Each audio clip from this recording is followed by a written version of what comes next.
Yeah, then they tried to put me in an all-boys school, right? And that was like, fuck, man. I got my PhD in being a shithead then. You know what I mean? So that didn't good. work either. Yeah, and I got kicked out of there. I was like, I pepper sprayed the school and evacuated 700 people. I was in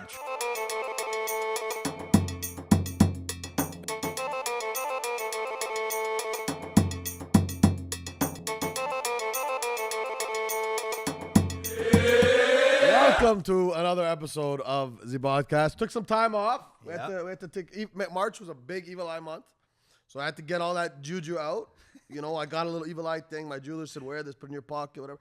April's been better. Birthday month. We got a lot going on. My guest today is none other than Nick Regina. Look at that smile. Just look into that camera and smile. Woo! guys, no substance episode, and we'll get into that later. But I mean, I've had way too much anyway the past 3 days, but. Just clean. Keep it clean. We got some waters here. We're going to talk the good talk. Nick Regina, who the fuck are you?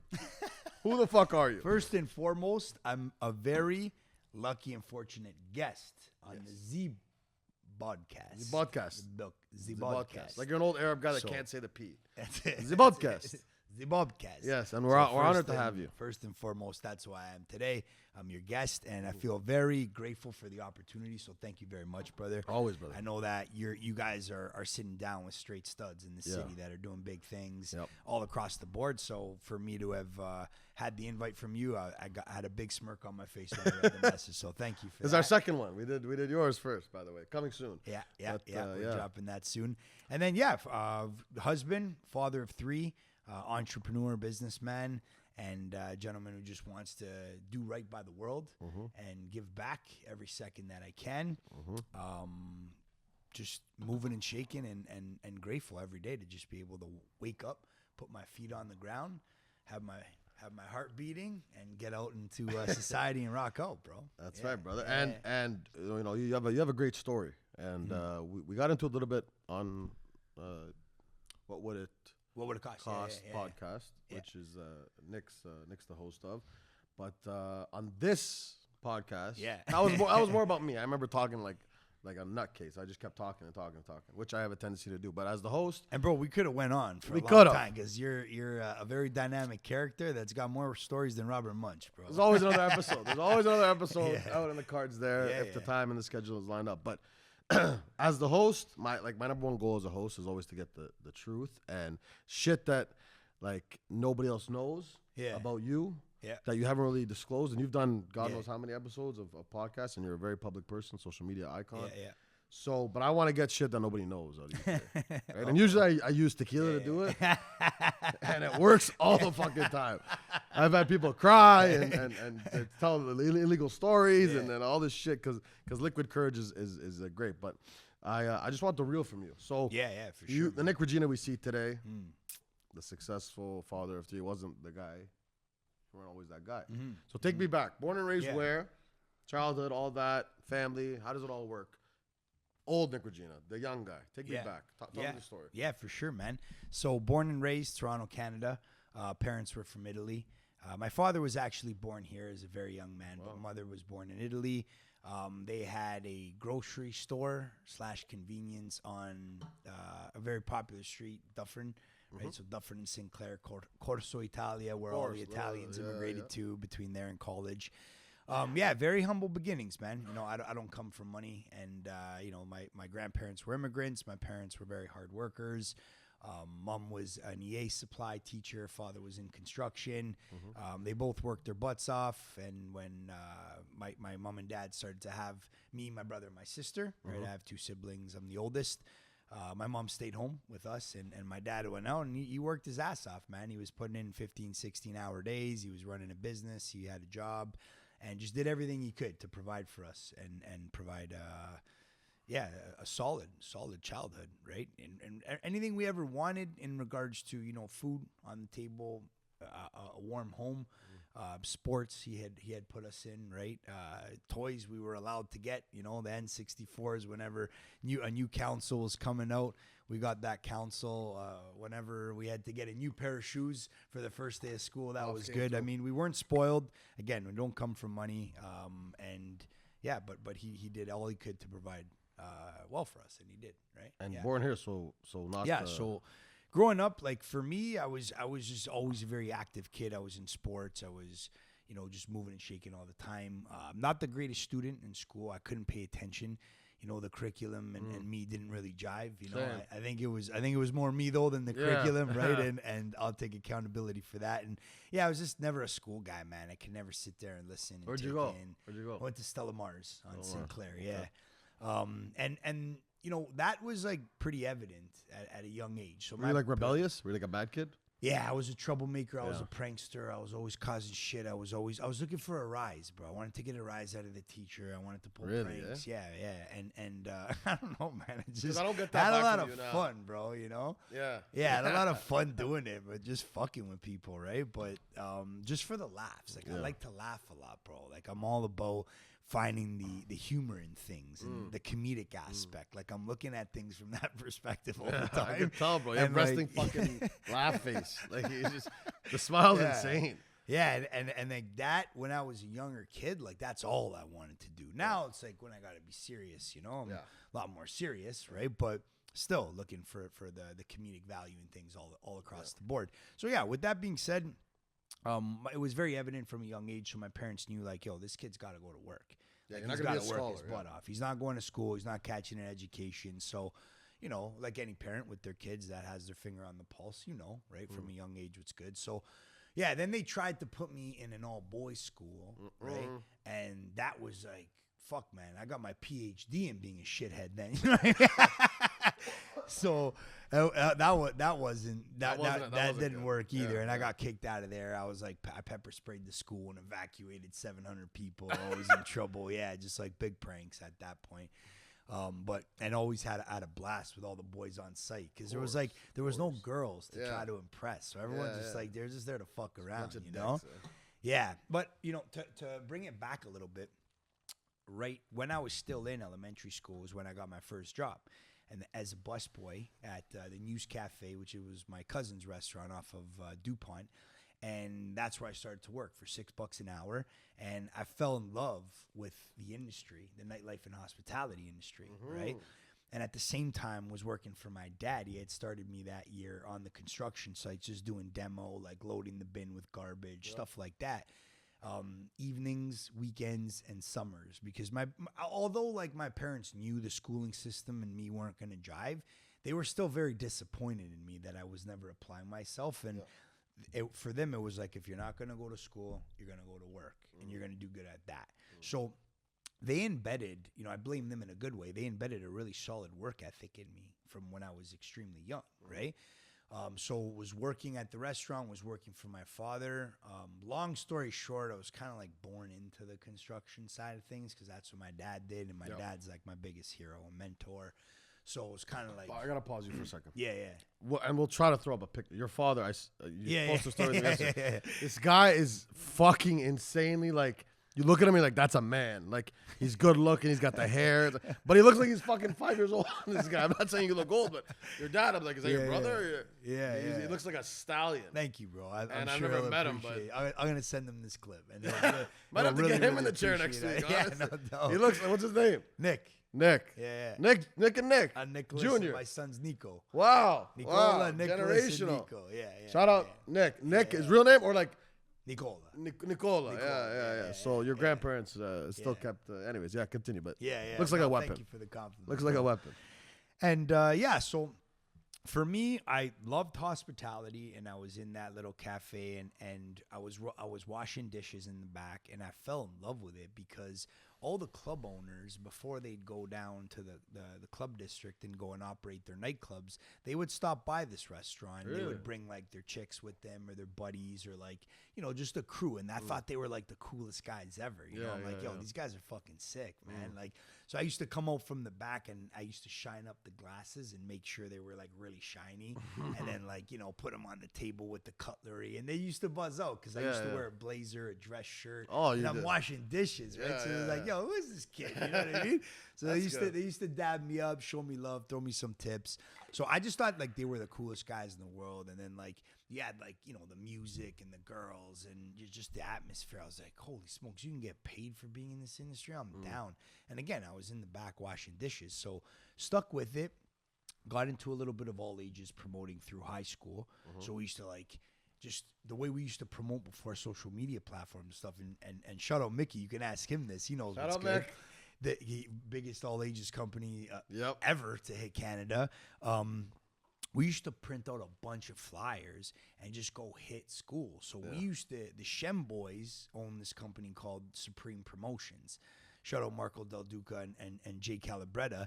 They were running it at the time, but so used to get us young bucks. Used to print out all these flyers and boxes, put them in the back. We used to pull up to Loretto or another all-girls school. We used to grab a bunch and just run through the hallway, just firing them, bro. And there'd be like teachers chasing us around, the principal's coming on, everyone stay in the classroom, and it worked because by the time we just bombarded it, we were in and out of there like a fucking tornado. Everyone's just picking up this flyer and like, oh, okay, that's the party I got to pull up to.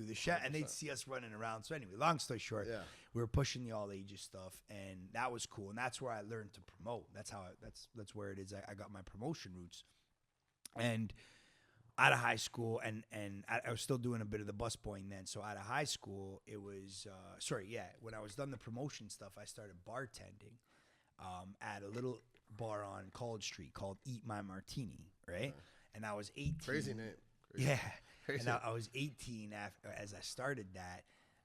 When I started that job, and I was like, bro, amazing. Again, like making I loved money. it. I'm behind the bar now, right? I'm not the busboy anymore, so I'm client facing. I'm having conversations with people. I'm pouring them drinks. I'm introducing people to one another. I'm inviting a lot of my friends, a lot of my family, a lot of my network.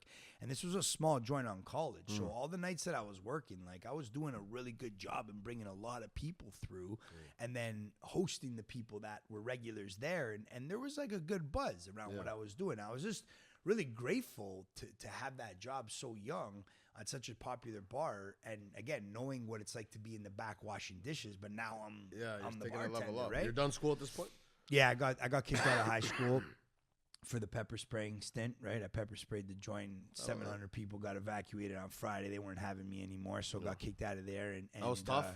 Or you just... You know what, bro? It was they should have nailed me on a few pranks prior to that. So like, I was kind of expecting. How fucking bad were you? When are they gonna nail me down and get me out of here? The fucking pepper spray was the final nail in the coffin, eh? Yeah, and it was tough in the sense that you have to have those conversations with your parents and, you know, all the older people that are your family in your life and stuff like that. So I was feeling a little bit like a degenerate then, but, you know, nonetheless, right? It was something that was coming down the pipe. So I knew it was kind of happen, right? So you don't have a high school diploma? I do. I had to go to Monsignor Fraser, which is like an alternative school that a bunch of kids that got kicked out of their schools got to go to. So that was like the PhD times 10. They didn't really want to give you the diploma. You just had to get it. Yeah, exactly. Okay. So I do, but, you know, it's from there. Yeah. Shout out to Fraser, though, man. They were great to me, and I met a bunch of awesome people in that joint and still part of my network. So, yeah, bartending now. I was working for my pops, still doing the construction thing, you know, on the weekends, on the summers. And now I'm full-time with my pops because I'm out of school and on the side, but it was just as busy as the construction stuff. I was bartending, right? So long story short, I loved my dad like so much, and again, I took on so many, you know, tips and tricks from how he moved and shaken and how he did business. I admired it, but I didn't want it to like continue to, you know, to continue it. So sorry, I didn't want it to be that at the dinner table at home we were talking business. You know, at family functions, we're talking business. When it's just me and him kicking it, we're talking business. I lost the relationship with my father, and he was more my partner or boss, you know?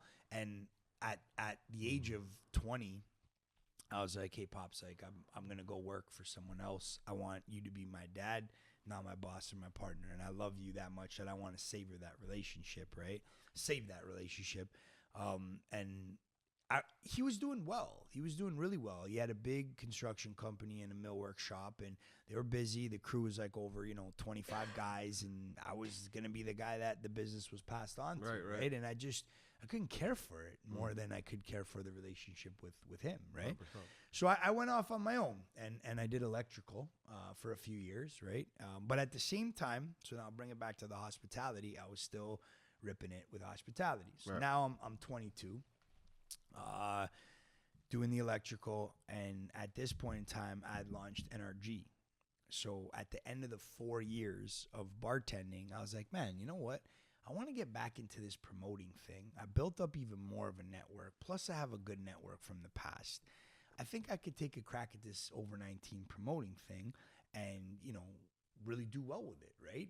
So I started a company called NRG, the Nick Regina group, and it just took off, man. We did our first party across the street from where I bartended, but it just took off, blew up. I put together a really big crew, always had a massive squad that were like, really popular, guys and girls that had big networks, so they were able to pull a crowd. I pulled the crowd, and like we were slamming venues out left, right, and center. But very quickly, it became a full-time thing, like any other business that you're going to take seriously, between organizing the nights and putting the layers of production in place, cracking the deal with the venue, delegating to the promoters and getting them their material, building my own guest list. Like I was like, fuck, man, it was busy, and I couldn't balance both, It was like construction during the day. Then I was pulling wire on the weekends, doing some side jobs. Then I'm doing the promotion thing at night on the weekends. Promoting, you're drinking all the time. Yeah, so I was like, okay.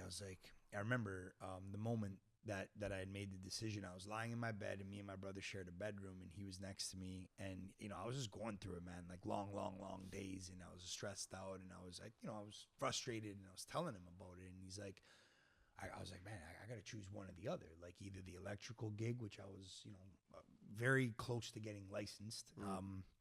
The whole safe, secure job. It's a trade, whatever, right? And then here's this promotion company that it's like, how do you even make money from this? Is, know, what my parents would ask, or grandparents or family. It was so new, and my family didn't know anything about that. So, and I was faced with that decision, right? I was like, it's got to be one or the other, because I want to allocate a good enough amount of time and attention towards one. And that's when my brother was like, well, what's your heart telling you to do? Like where's your gut telling you to go? And I was like, NRG, man. And he's like, well, then fucking make that decision and go for it. And I did, and I never looked back. And my brother's more of like a conservative guy who's kind of chill. So for him to say that, I was like, yeah. And he'd always take the safe route in life. And I was like, yeah, fuck, all right, cool, man. And I did that. And I went full steam ahead. So long story short, in my time in nightlife and hospitality, I won the Promoter of the Year 9 years in a row as NRG. Yeah, we were the biggest promo company in what kind of venues, if you don't mind me asking? Yeah. We did all the venues downtown Toronto that were popping at the time, right? Not all of them, but most of them as a promoter. And then I owned and operated 7 nightclubs myself as well at my time. I got into the ownership side at 25. Those clubs were Gravity, Bloke, Same, Juliet, Cure, and then I had 2 in Miami, which was Thrift Shop and SQL. Yeah, so I had the promotion company, I had the clubs, then we were doing big scale events. We had the biggest New Year's event 7 years in a row at Liberty Grand. We did the Monster Mash there with Massimo. And then we had a boutique marketing agency that would service the portfolio, because we needed so much work done that might as well stay. So the portfolio consisted of a lot of moving parts, right? At any given point in time, we were grossing 10 to 15 million spread across all the businesses. Wow. I was always majority partner. Energy group, all under the energy group. Yeah, so if you would look at it like it's an umbrella as NRG, you'd have the clubs, then you'd have the marketing boutique agency, and you'd have the events. So all housed under the energy umbrella. Yeah. Okay. So overall, all the businesses would gross 10 to 15 mil. I remember on one year, too, we exceeded the 15 mil mark on the gross revenue. Yeah. So it was good, man. It was good. I had a lot of good partners.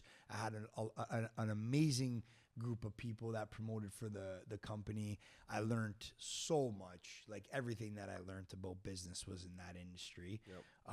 And you know, I lost millions of dollars. I made millions of dollars. I have a crazy amount of memories that you know I've served for, you know, great life lessons, and have really helped put me on the path that I'm on today, right? So I have zero regrets. I got a lot of good stories. Can you give us any on air? Yeah, for sure, man. For sure. I have an amazing network of people. That's probably the best part about that industry. Helped propel my career now. So I'll get into the last piece on my story. And 2019, it was a full year of an exit strategy to sell off my portfolio. Energy. Yeah, so we're not talking too long ago. Like, yeah, we're not talking too long ago, man. So you were in that space till 19. Yeah, right before COVID. 2020 is when I founded Spark Financial Group. So I've been at it for just over 4 years with Spark. So got rid of all my businesses, just essentially rolled them out and sold them to my existing partners that I was in business with, right? Okay. There was a few different ones on the portfolio. And then just dove into the finance industry head first and made sure that I gave it all my time, love, and care. Here we are today. We're over 20 full-time employees. We have 4 offices, 3 in Ontario, 1 south of the border. And we have 3 verticals in this portfolio. We do insurance, everything to do with insurance, mortgages, everything to do with mortgages. And we have our own private fund, which is a debt fund. Yeah, so those are the 3 main businesses. And yeah, again, amazing staff, amazing culture. I'm fortunate enough to be able to call myself the CEO of that company. And I got a partner, Michael, that I'm 50-50 on everything with. And he's awesome on the operations end, a lot younger, but he's got great vision. How fucking old are you? Everyone wants to know. I'm 35. yeah. I just started young. 35. I started everything young. You got stories like you're fucking 100. Yeah, I know, let's man. Let's get into them. I don't stop, man. You look like a guy that wants to have a great time. We gotta get into the details of this. Yeah. Well, now you ask away. That's the story, bro. Start off with one story from the nightclub. Like that nobody will believe is true. Okay, so Tony Monaco boat bash. Okay. What the fuck did you just say? This is fucking Tony hilarious. Monaco's Tony Monaco boat bash. It's called the annual Tony Monaco boat bash. Who the fuck is Tony Monaco? He's the fucking host of Z103. Okay, sorry, I don't know radio, but oh no, you know what, bro? You know what? I'm gonna tell you a better. No, one. you gotta tell me. No, I'm gonna tell you that one after. Okay, hear me out. I got a better one. This one tops it. I don't know that because I don't know the Tony Monaco story, but okay. This one tops it. This was okay. So, first nightclub I ever owned, Gravity Soundbar. I'm 25 years old.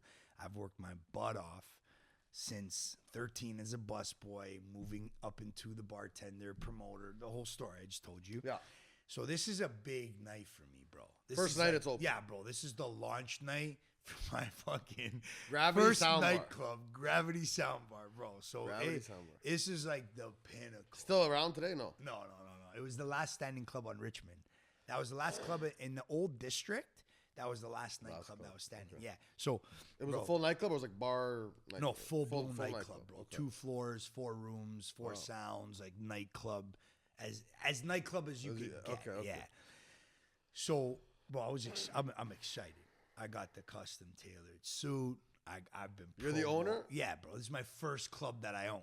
Right, I partnered with my partner Paul. Okay, that was my partner on all my ventures back then. He was the operating partner that would take care of operations, and then I would take care of promotions, marketing, talent booking, all that stuff. Right. So we're bro, check this one out. So I'm fucking fired up, bro. All the boys are fired up. The squad's ready. We're going hard. Sold out. Oh, bro, there's hype on this thing. Red carpets. Well, if we ever promoted anything as hard as this, you know what I mean? Like 100%. This was the night, right? Grand opening. So long story short, bro. The club slammed. Fucking DJs going in. Everyone's house music, everyone's bouncing. This is the new spot. This is the new spot, bro. Okay. Bro, the fucking pipes burst, bro. No, in the gravity soundbar. The sprinkler pipes No. burst, bro, with heavy PSI. There's just fucking shit going everywhere. Spraying everywhere, dude. On how many people? How many people are we talking? Bro, there's like 2,000 people in the fucked. joint, bro. Yeah. So the pipes are blowing. They're just blowing water on everyone, right? Because once one pipe goes off, the whole thing activates, 100%, right? 100%. So everyone's getting soaked. And remember, this is the grand opening. Yeah. So, bro, guys are decked out. You know what I mean? Yeah, This isn't just a regular night. So, bro, like the girls are in full out dresses, soaked. The guys are in like I'm not so against soaked, seeing right? wet titty contest, but yeah. And then, bro, this is just it's happening. The worst nightmare. Dude, I'm thinking like this is the worst possible thing That could ever happen. That can happen during a nightclub launch, or at least top 5. There's you know not what much I worse. mean? I can't think of much The whole worse. club's getting fucked. Right Just now, water you know what I everywhere. mean? Yeah. There's just water everywhere. And like, bro, lots of it. Like what's happening? we're- Like people are slipping it. Like what are we talking Okay, about? so hear me out. Here's one story. So now I'm in the main room, bro, and there's these people yelling, screaming, going off, like holy smoke, it's pandemonium, right? Yeah. Pandemonium, and there's this guy. He's doing a skinny 1-2 step on the dance floor. Bro. You know, he's all excited. He's still going off. He doesn't And think I'll it's part of the never show. forget- He thinks it's so he thinks bad. it's a wet and wild. Right? Yeah, bro. And there's this piece of drywall, bro, 4x8, like a 4x8 full on sheet of drywall, dude. This thing, and I got front row seats. And this is no more than 20 feet away from me. This piece of drywall, this guy's doing it. Boom! No way. Buddy passes out. It fell right on his head. Doing a star ring on the floor, bro. There's a sheet. It went Yeah, through him, because- or yeah. like it went through him, like from the roof. It went through. So Yeah, because the drywall was wet. it was wet. So Right? But Yeah, how no, did- no, it didn't hit him and bounce. Like his head came through the drywall. And now he's on the floor, passed out with in the middle of the with club. water like 5-6 inches. you know what was on the right, dance and you're floor. looking at him. I'm just looking at this. You're like, this is the end of I'm everything. like, bro, this was the pinnacle of my career. it's done. And now it's the lowest point, right? One night I'm gonna it's be done. like, I can't believe, like, I can't even start to imagine or believe the social media posts that are gonna come out. Yeah. The lawsuits that are gonna happen. Yeah. The amount of bad, like, just PR, everything. oh, right. Yeah. So, another story from that same night: a girl's running down the stairs. And now there's like literally, bro, because it was a basement. You know, and some of the places didn't have drains, and one of the places that had go check didn't have a drain. Now there's like a foot of water, right? This girl was running down the stairs just screaming. And she takes this wipe out, right? And then somehow, some way, her body turned around where she was face first. And it was dark down there. And she just like face planted in the water. And it was a solid, like, bro, that had to have been like 14, 15 inches. Like, it was over a foot. And she was like a skinny, small girl. So at one point, she was fully submerged. And all you seen was the back of her heels outside. That's the water. insane. That's hilarious. Just for a split second. Like, I'm catching this. You're like, looking at all this and you're God like, knows what else happened. Yeah, bro. yeah, This yeah. is what I'm This catching. is what you're catching, right? yeah. And in the moment, I'm just like, I couldn't believe it. Yeah. But afterwards, bro, me and my buddies had such a laugh. Like years after, had such a laugh, right? We can't, like, we still tell stories about that night. But yeah, long story short, so that was the launch of Gravity Soundbar. Now, did Gravity Soundbar have a comeback? Yeah. Like, it was, bro, there was a crazy amount of memes. I remember this one. It was the Titanic that was going down, and it said "Gravity Soundbars Launch." Honestly, Yeah, they bro. say no PR is not PR. That's what they say. It was so bad. That's But crazy. you know what, bro? We like. How did you bounce back? How did Gravity? Honestly, it's just we were like a really, really strong promo crew. Yeah. You call everyone, you apologize, you make sure that... You didn't make any money you on know night what I one, mean? though, did you? Oh, fuck, bro. It was a bust, dude. What Those happened? People, well, dude, people skipped out on their bills, as they should.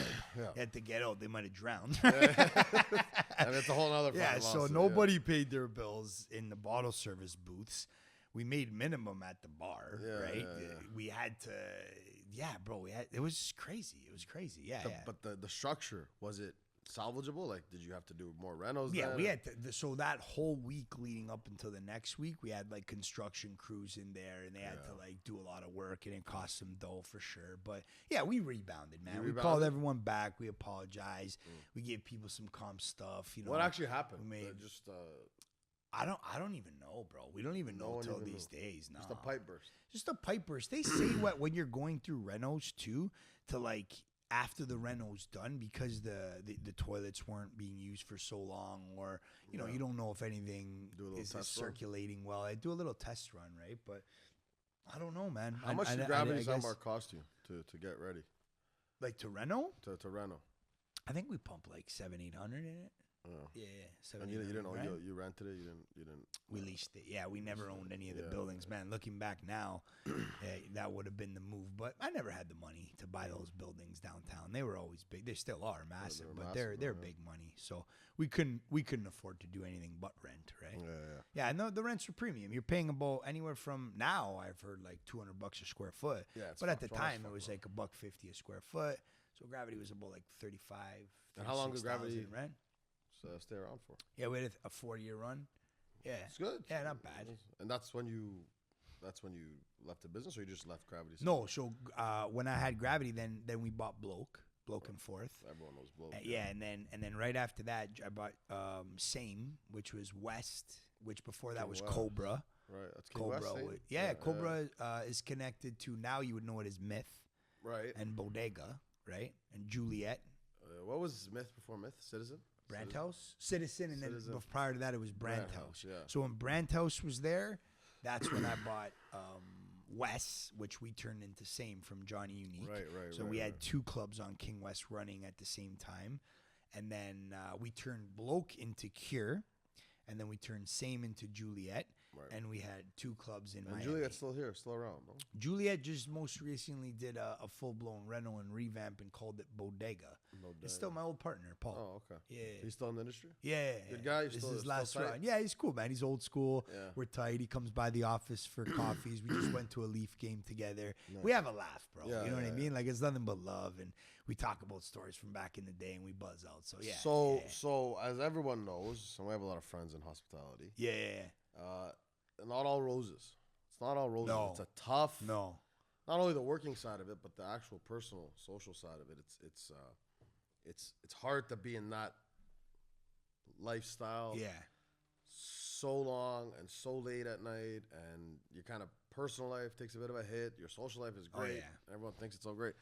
But I know I'm kind of segueing into, the reason we don't really have alcohol here and the reason you don't drink it anymore, or whatever. Yeah. And I mean, we can laugh. We'll laugh for ever, me and you. We can laugh all night and all day because we're just good personalities. But I like to get deep. The meat. The bone. The meat on the bones. So what happened all those years? Obviously, they're connected. They have to be. Yeah. When it comes to your substances and why you decided that it's not for me anymore. What was that whole process like for you? Was it a result of being in the hospitality industry? Was it other external factors, home life, family life, whatever? Give me that. Give me the real. 100%, bro.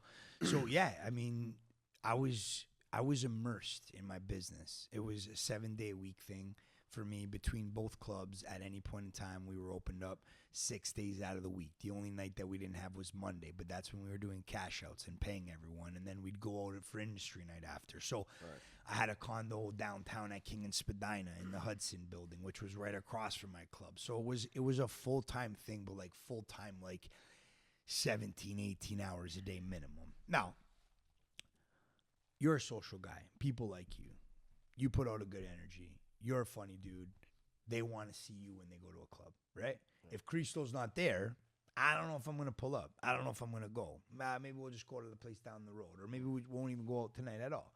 So it was you hosting a lot of the people makes that party, right? So in a big way, I had that happening. You know, as much as I was running the business throughout the day, I had that happening. People wanted me to host them. People wanted me to welcome them at the front door and get them a line bypass. People wanted to have a drink with me. People wanted to tell jokes with me. People wanted to have a laugh with me, right? So I was that guy for my businesses, you know, as a natural promoter progressed into a nightclub owner operator. That's the case, right? So but where it got really out of hand was this was an every night thing, right? So I'd get everyone's hitting me up, yo, Nick, you at the club tonight, right? Yo, Nick, you at the club tonight. And they're like, you know, we're hosting celebrities, athletes, musicians. Yo, Nick, you at the club tonight. You can't say no. This is your business. This is your job, right? So when you're there, it's like, oh, hey, let me buy you around and I'll buy you around. And, you know, hey, this guy's going to buy me around. I'm going to buy you around. And, hey, this guy sends over a bottle. I'm going to send over a bottle. So long story short, you're doing this 6 nights a week, sometimes 7 nights a week. You know, you build up a tolerance, right? And from that, you know, then I would need to operate the business during the day, though, right? So I would be drinking 30, 35, 40 drinks a night very easily. But then I'd have to get up in the morning and operate. So that's where I would do a lot of Adderall. Adderall is a stimulant, the study drug that a lot of university kids use, but I would do like a crazy dosage that I'd be up and I'd be operating. And then I would move into the night, and that's when I would start hosting and doing the drinking again, right? And it was a horrible cocktail that I was on, right? And I really lost sight of everything else other than work. So never had any time for any friends or family, never had any time for personal development, never had any time for health and fitness, wasn't exploring or doing any work on building out my spirituality and my connection with God, never doing anything but just working all the time. So, you know, to tie it back to what you were saying a little earlier, holy smokes, there's a lot of stories. You have a lot going on since you were young. Well, you compound all that and have it be that that's what you did for as long as you did it for, then yeah, I got a lot of stories.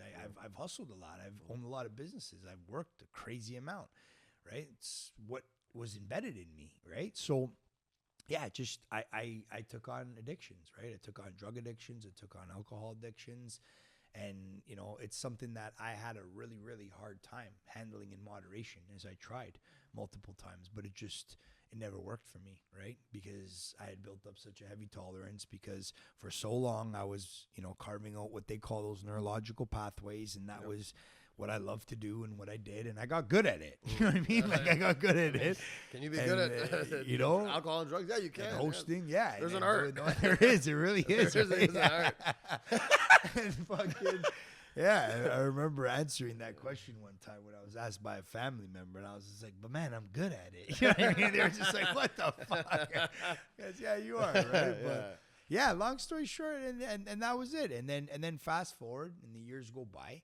And like anything else, if you've been doing it for you're doing this cocktail of hell for what, 4 years, 5 years, 6 years? I'd say a solid 5 years.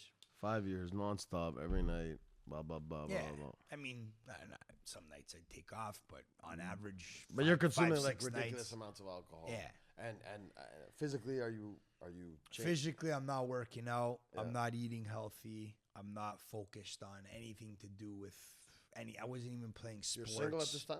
No, I was with my wife. You're with your wife. I was with my wife. She probably didn't love that.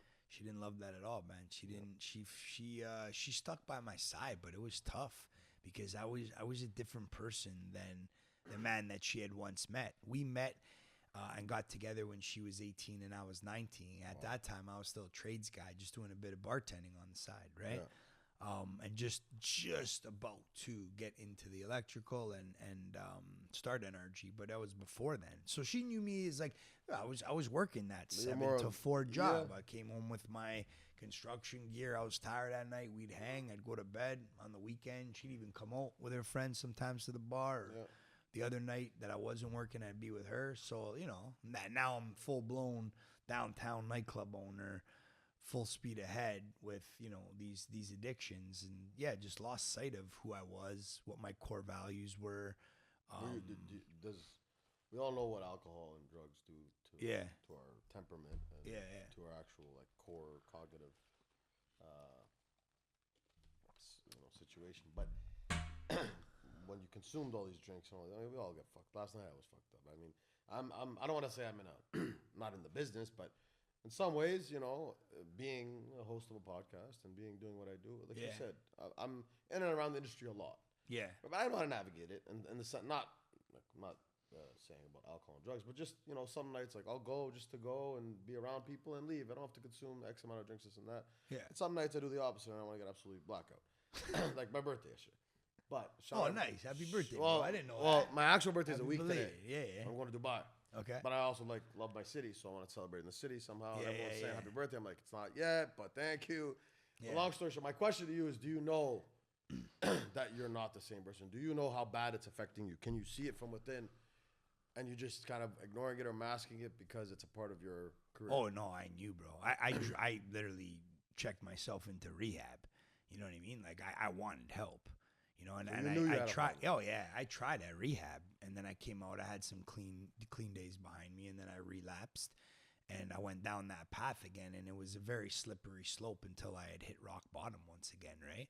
And when I hit rock bottom, you know, it was horrible, and it was time to finally throw in the towel and just surrender to these addictions and ask for God's help. I remember falling on my knees that night and just looking up and said, whoever you are, wherever you are, if you exist, you know, I need help. I can't do this on my own. From that moment there, I felt like just something come in me. You know what I mean? Religious person? And now I am. Yeah. Very spiritual. Raised Catholic, I'm assuming? Yeah. And now just exploring my spirituality. And I know that, you know, God is with me every day. I have that in me now, and it'll never leave.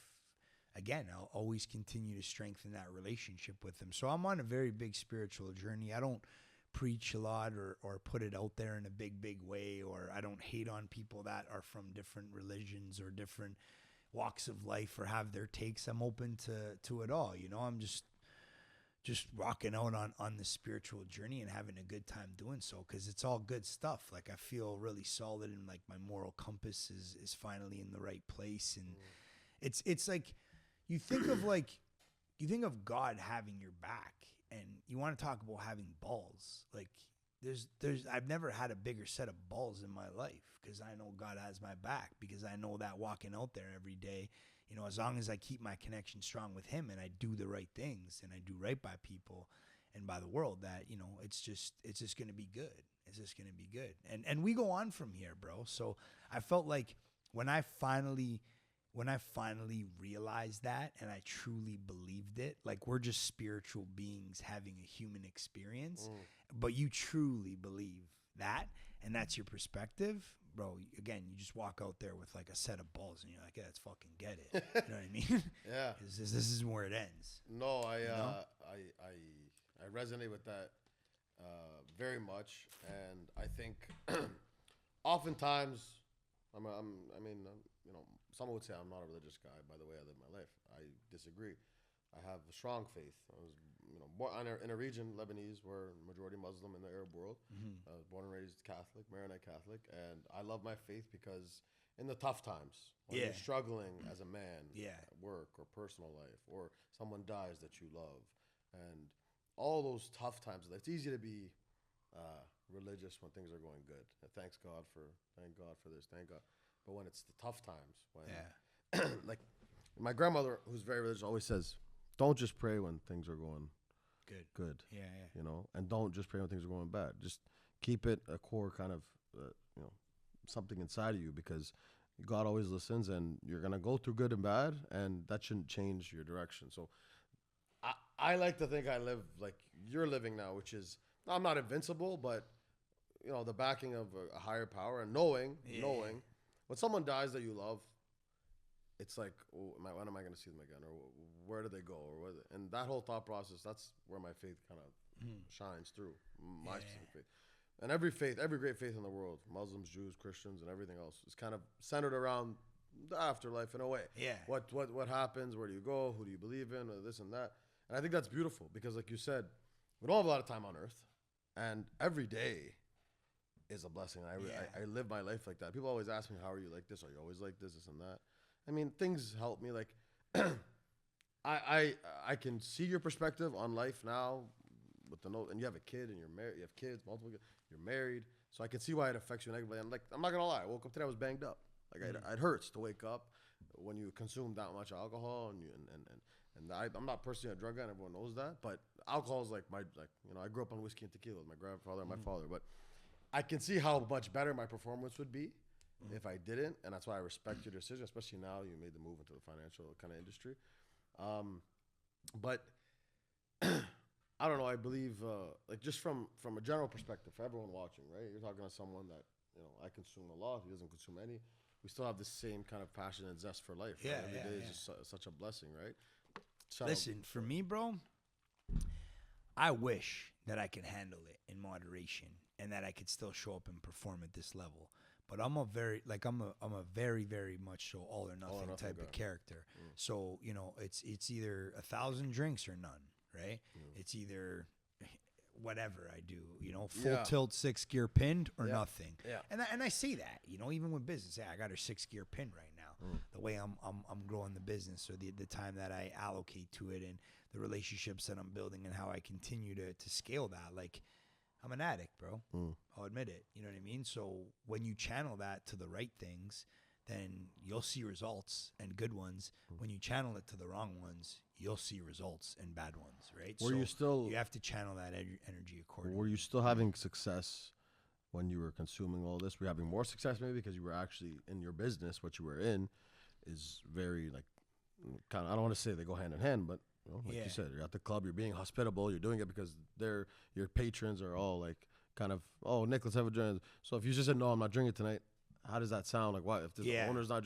So were you better, worse, the same when you were kind of in that cycle, that vicious cycle in terms of your nightclub business? Yeah, so loaded question too, because how do you define success, right? And there's so many different opinions out there on that, but if you want to look at the business and the gross revenue, the business was very successful, right? Me as an individual, though, I was empty inside. I had lost myself. I had gone, I had gone off the rails and was very, very far away from what my core values were. I had detached from my family. I didn't have a relationship with the most badass guy in the world, God, right? I didn't, I wasn't checking in with my homies and kicking it with them regularly. And there was no beef. It was just there was no time to hang. The list goes on. So it's like, was I successful as a human being? No. Was I successful as a business owner on the gross revenue side and scaling the portfolio? Yeah, sure. So I mean, that's what it was, right? So you hit rock bottom, and takes you, but you eventually figure it out. Yeah. And meanwhile, like when you hit rock, you're still in the nightclub business, right? No, it was actually after I got out. Really? Yeah, it wasn't too long ago. So did you start to enjoy the industry as just a fucking civilian? Is that what you were doing? And then you were just enjoying You know what, bro? I wasn't even doing too much of that in the clubs or the restaurant anymore. I was doing it on my own time. Oh, so I was doing it wherever I was, bro. Morning till night, you need something. Yeah, I was addicted. I had known that for so many years. So when I had made the transition out, it did taper off and start to lessen in regards to the amounts and the time, but it was still, when I do it, I'd binge, and I was going hard, you know what I mean, and it affected me in a big way outside of the industry as well. Those are habits that I brought into the new life, or the new life, or whatever you want to call it, right? And your wife is sticking by you through all My wife is sticking by me, man. Like, sometimes I've asked her too. I'm like, what the fuck did you stick around for, right? They're like, how did you let me go into the hospitality industry and still want to be with me? She knew everything all along? Yeah, she did, bro. Yeah, she did. That's what makes me, feel so much more love and gratitude for her, right? Is the fact that now I'm actually able to look back and reflect as the dust has settled and been like, man, what an amazing human being. What a true ride or die. What a wifey. Name? You know what I mean? Name? Sophie. Sophie. Shout out Sophie. Yeah, big shout sticking out by. to I know wife, man. this great gentleman here owes a lot to you, and I owe my life to her. I told her that too. Like, I was like, you got me for the rest of your life, and I'm gonna be, that man, that you need me to be for you and for our kids, and I promise you that you'll never have to endure any bit of that bullshit again, But yeah, she wrote it out, bro. And you've been clean for how long? Just over 3 years now. Wow. Yeah, I'd say let's do a shot to that. But Yeah. You know, something else. But man, I'm happy for you. Yeah, Man, and I'm like happy clean, like no smoking, no drinking, no gambling, no drugs, no nothing. The over under here and there. None. Really? Zero. Just cold zero. turkey. So Cold no bad turkey. substances in your life. Zero. What is the worst thing in your life that you consume? Coffee, bro, and fucking like 9 spros a day. Yeah. They're like the good, thick Italian ones. You know what I mean? Yeah. You're a big spro guy. Yeah. That and probably man, social media. I'm scrolling a lot, bro. I'm fucking liking, scrolling, commenting. I'm like in it myself. I manage my own personal brand, and I'm like, I love it. But like, I'll look at my screen time, be like, yep, this is my newest addiction. Then I guess. Fuck, man. Even the kids now, you can't. My nephew doesn't fucking stop crying until I put Miss Rachel on YouTube for him. Like, they're all addicted to it. That's the world we live in now. But you get out of the energy. You take some time off. Yeah. You clean up. Yeah.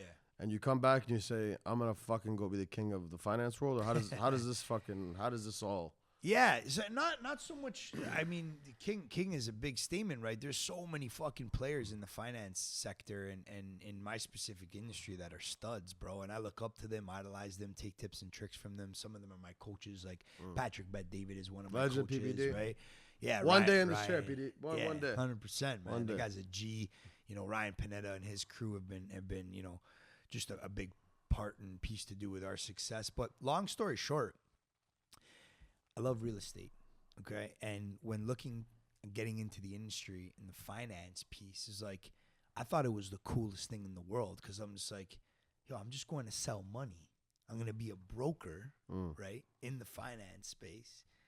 That's fucking sexy. You know what I mean? I'm just selling you money and I'm making my fee on it. And a lot of my guys from the promo world got into real estate as a realtor. Really? So I'm like, why am I going to go compete with them and get on the real estate side? I'll just get on the finance side and be able to service them and their clients and obtaining them financing through the form of a mortgage, right? Right. So I'm brokering mortgages. That's how it started.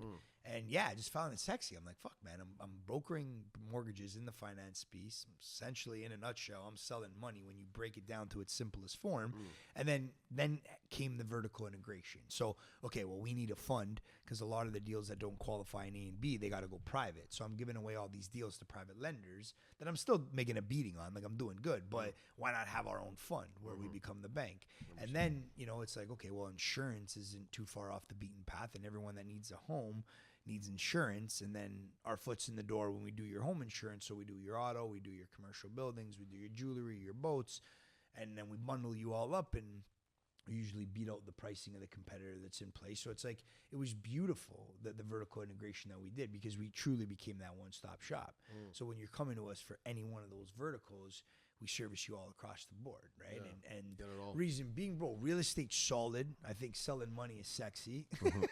and my father told me, you know, since I was a very, very young man, he goes, son, if you're ever going to get into business, get into a residual one. And that's the insurance piece, right? 100%. So, you know, the insurance business is amazing business, bro. Yeah. It's 92% retention rate year over year. Oh. People have to renew. You get paid every year, you know? Yeah. And as you continue to build that book, you're building value. Because it's not a burn and turn industry, right? Where mortgages, you do their mortgage today, you don't know if they're going to come back to you 5 years from now. They don't have to, right? But with insurance, it's they come back to you every year, right? Yeah. So you call your buddy Mike and you say... Yeah, so at the time, he was my right-hand man. He was a young buck. He was putting in his work and just wanted to surround himself with me. He wanted to be by my side. He wanted to be... you know, the next up, and he was just fucking down, bro. You know when someone's just down all the time? They just never say no. They work their butts off. They're good people. Like, that's Mike. And when I was getting out of the industry, I was actually going to pass off the portfolio to him. I had already started with the promotion company, and he's like, yo, like, I want to come with you. And I'm like, bro, I'm getting into the finance space, bro. Like, you were groomed to take over this portfolio. Like, this is everything you should have ever wanted, you know? I thought, and he's like, no, man, like, I want to rock with you. And I was like, all right, cool. Yeah, let's do it. So he was a big part to do in picking the finance space as well. Because he comes from, he was a BCom, right? So he's educated. He's got his university degree in business commerce. And then he also worked at the bank for 4 years. So he's got that banking background. So he's like, yeah, man, I'm fucking down for the finance piece. And yeah, he just rolled, bro. We went back to back 50-50. And we made a promise to each other that whatever we do moving forward, we'd be back to back. And he's always had my back. And yeah, I mean, even through the tough times, Mike was there too, right? Like Mike's seen a lot in me that a lot of people haven't, you know, and he stood by my side too, right? And I made a promise to him that I'll take him for the ride, right? So yeah. Do you think as a CEO, as the boss, that because of your history or this and that, or you don't have a degree from fucking UCLA or whatever, do you think that affects the way that some of your employees look at you? No, I think that it drives me even harder, and it's that fuel on the fire that I needed to be in the position that I am right now, because it's almost like I'm trying to fight that, you know?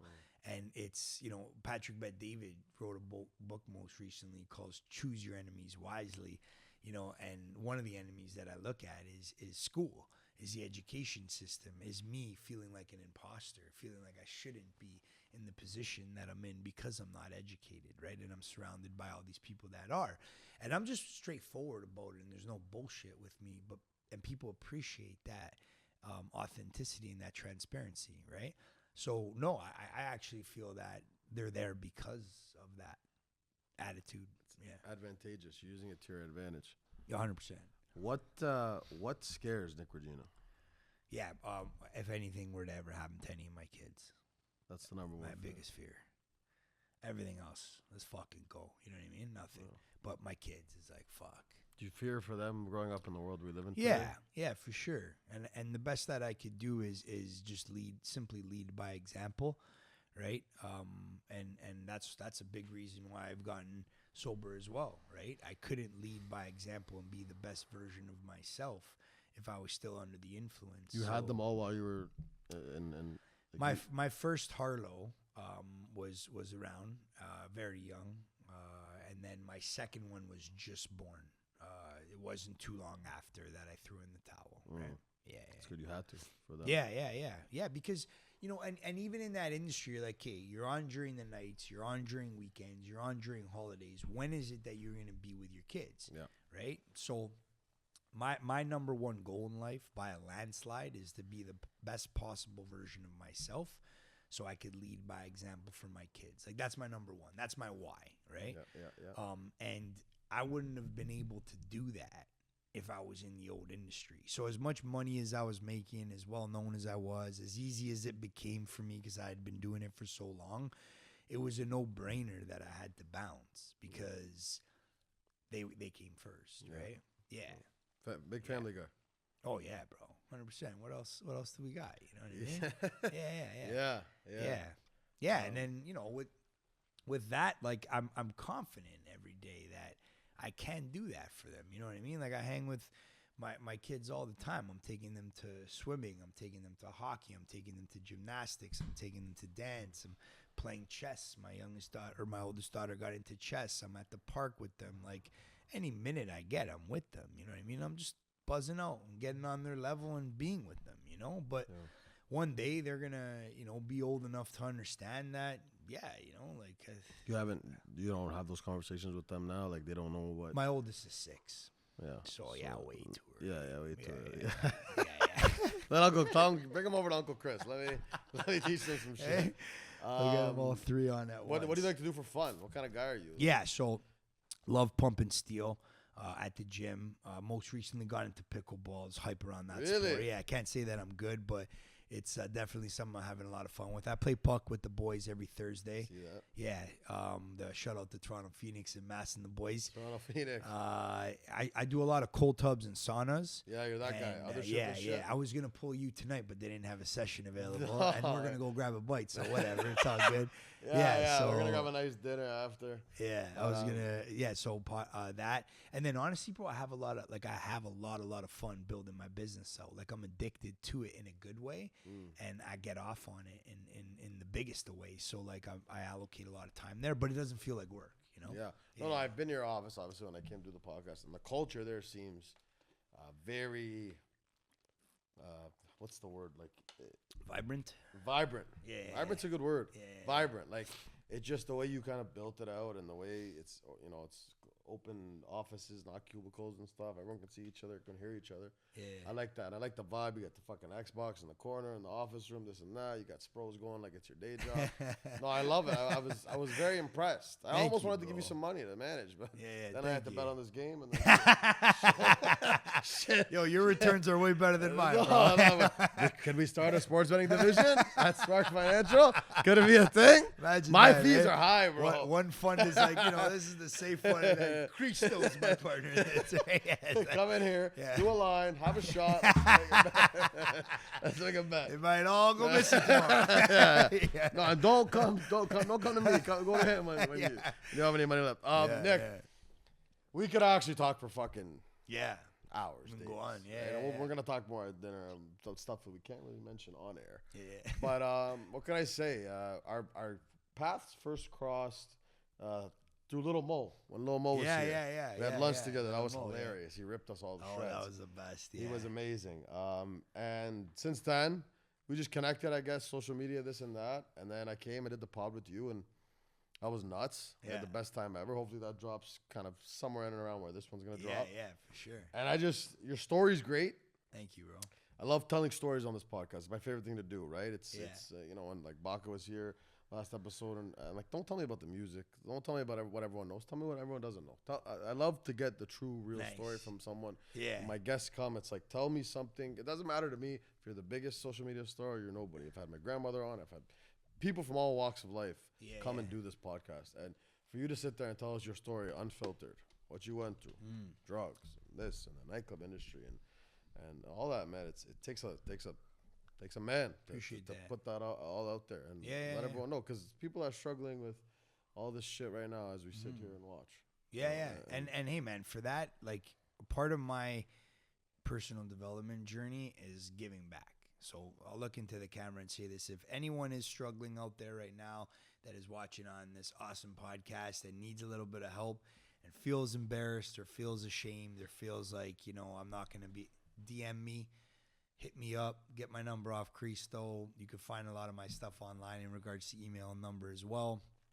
I will personally get on it immediately and connect you to my ecosystem and be there throughout the process of helping you along on this beautiful journey that's worked for me. I'll do my best in helping you. So, I do want to put that out there that it is that's an amazing word. Part of my journey is like, and I do it with a lot of people as of current, right? There's a lot of people that come out of the woodwork when I do media like this that hear my story and are like, hey, I'm struggling from the same thing. And then right away I start hooking them up with all the Avengers, I call them, in my crew, where it's like, okay, this guy's going to help you with that. This girl's going to help you here. This guy's going to help you there. And whatever they want to plug into, they do, right? And if it works, if you work it, one day at a time.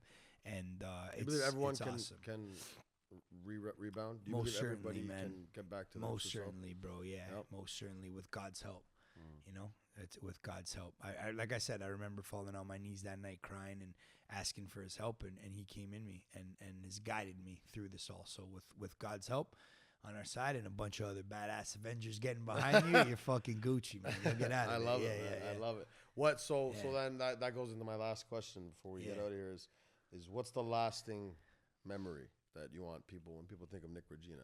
Yeah. Right now, you're a social media superstar. You're a financial guy. You had your years in the nightclub industry, which thank God we never met each other back then. It's a blessing, bro. Hey, God. Thank you, God. Thank you, God. Way at a time. See, he's good, right? Way at a time. See how good he is, bro? He's good, man. He's good. He's got it all figured out. He's good. He's good. Mysterious ways sometimes. God works in mysterious, but he's great. But you're the message that you want people to know Nick Regina as when you on your tombstone, for God, hopefully never for a while, but what's the message you want people to think when they think Nick Regina? The guy gave it his all and he gave back and did everything that he could to really allocate time, energy, effort, and money to giving to people that are less fortunate, that didn't have the opportunity that I have, just simply being able to put my 2 feet on the ground in the morning and having the family that I did. There's a lot of suffering out there right now. There's a big fight in this world, and it's good versus evil. 100%. And we're the fucking good guys, bro. You know what I mean? I like to think I'm a good guy. Yeah, absolutely, you're a good guy. And we got to do everything in our power to fight the evil people, bro. You know what I mean? Yeah. And Evil eye. yeah, and with our time and with the money, we have $1 billion valuation with the company that we're going for. Right. If we make it, I want to fucking, with my shares, when we sell, I want to give it all fucking back. Wow. You know what I mean? And do that with my kids. Yeah. Warren Buffett vibes. To fucking, to fight the fight, bro. There's a big fight right now. You know 100%. what I mean? And we have to help those who can't help themselves. So I want everyone to think, you know, that guy was a good guy. And he did everything he could to contribute to the good guys. Are people jealous of you? I don't know, man. I don't ask. Don't ask, don't tell. I don't ask. Yeah? I don't want to know, man. You feel that, though? I feel that. I feel that. I feel that. I feel that, like, if you put yourself out there, right, you can't make everyone happy. So there's going to be some people that love you, and then there's going to be some people that don't. And that's, like, the nicest way to put it, right? Yeah. And I totally get it, man. You know, it's just, it's not a world where that can ever be possible, right? Yeah. And it's more. it's all good, man. No More worries. for me, to end classy. It's more about them when it comes to the jealous people and the people that don't really want to see you win. It's more about them. It's not about us. We can only do what we can do. And I think we're two peas in a pod in the sense that, you know, positive outlook on life. We want everyone to win. Why win on your own? You know, if no one's going to come with you, who are you going to spend it with? Who are you going to enjoy these times with, right? So I resonate with that. And I think there's a lot of, I know that you have a lot of haters because you seem to win in everything you do, right? You seem to win in the nightclub industry. You won in construction. You won in this. You won in that. Everything you do, you seem to win, right? And, you know, you're a couple of years my senior. Birthday next week. Nice. Please join. 100%. Yeah. I'll be there with a neighbor for a water Yeah. Let me know when I gotta pop the pipes at the top. I'll pop a Fiji for that night, right? Yeah, no. You know what? It's in this world especially. It's what you're doing is so hard, especially in your business where you have to network, you have to meet, you probably have to go for a lot of dinners, and everyone's ordering wine and drinks and this and that. Yeah. It's probably. I don't know if you find it hard or if it's just commonplace to you. But I commend you even more because now more than ever, the world is kind of like this. Like we see Toronto, you're a Toronto guy, how like immersed it is in like the bars and the nightlife and going out, Leafs games, Raptors games, grab a beer, grab this. So I commend you even more. You don't live in the fucking boonies. You live in you're a city boy. Right? Yeah. And so I commend you even more. God bless you. Thank you. God bless your family. Thank you. Thank you for doing this. Honestly. Every episode, we have such a different vibe. Sometimes we're laughing, smoking, fucking drinking. Sometimes we're, you know, talking about fitness. We're talking about life. We're talking about, you know, stories like this. But I think we laughed, and we also talked about some serious shit that affects a lot of people. It plagues a lot of people, right? Not everyone can live this positive, grand life. Not everyone lives like us. So if we can, we weren't always like this either, right? I've had my down days. You had your bad days. So just thank God that we have our health and our wealth. I said that this morning when I said thank you for everyone celebrating with me because it's such a blessing to have another year, especially in this world. Yeah. We don't know what's promised. We don't know the wars going on in the world. We don't know the health and the issues and viruses and blah, blah, blah. So to just be healthy every day and be happy and live positive, man, what can we say? It's just beautiful. And you're a great guy. You're one of the good guys, Nick. Absolutely. You're one of the good guys. Appreciate right? That. Means a lot coming from you. I'd love to meet your wife and kids one day, your pop, Yeah. you know, maybe on your 40th birthday or maybe tomorrow for lunch or whatever. Man, anytime. I'm always in the area, by the way. Your home. I'm gonna pop by Spark one day, man. Nice pasta. Our episode's coming too. It's gonna be that's a great one too. Yeah, it's gonna be good, man. This guy lit it up. He's most interesting guest I've had by a landslide, and I'm not just saying that the cameras are on right now. No, I talk that talk for sure. It's the most offbeat fucking podcast. Yeah, it doesn't make any sense. That was so sick. Yeah. in so many different ways. You gotta tune in. And good luck in your future podcast endeavors. With Thank you. Yeah. Can we say it on? Yeah, sure. The MBH boys. Shout out the MBH boys. Yeah. Both have been guests here. Yeah. Both great episodes. Taught me a lot about hosting and podcasting and always let you bend their ear always. So good luck with that. You're gonna kill it. You're a star, bro. Good luck with Spark. I will actually give you some money to manage. My dad will be the happiest because legit he's like, bro, what do you do with all your money? I'm like, I don't know, drinks and women and etc. Dubai. Anyways, but yeah, I will. We'll talk. We gotta talk, right? But he's got a fucking quarter mil. He's got a quarter mil on his wrist. My Apple Watch is the battery on my Apple Watch is fucking. I gotta get a new charger. That's why I'm wearing this today. But no, Nikki. Yeah, bro. Bro, let's go have a nice dinner, chop it up Absolutely, like yeah, men. for sure. It's Monday. We'll see what happens after that. Yeah. Mondays. I'll roll, bro. I'm down. I'm yours for the night. Let's go, bro. Yeah. Little mocktail. You know what? I need a Driver, mocktail bro. night. You're sober Couple driver. mocktails for the boys. Let's go have a nice steak somewhere. Absolutely. And thank you for doing this, man. Thank you Yeah. for doing this. We're gonna hit a lot of good ones with this one. So Yeah. love all you guys as always watching. I know we took a little break, Zbodcast followers, but we're back. We're better than ever. Episodes like this are what you can expect all year from him, from Christo, Nick Regina. Yeah, Thanks thank for you coming guys, by, and thank you for having me. Always. Platforms like this are what I'm excited to plug into. What you've created here with the brand, and with the guests that you've had on, and the fact that I was on that list. Like I opened it up with and said, I'm just feeling very grateful. Always. And thank you for you guys, whoever's tuned in and hit the link. And if you want to find me, it's at Nick Regina on Instagram. We'll throw that I up. answer all the DMs. I comment. I like, as we said a little earlier on in the podcast. And I got your back for anything you need. Beautiful. Well said, Nikki. Guys, Zbodcast, another episode out. Love you all. All right. Thank you.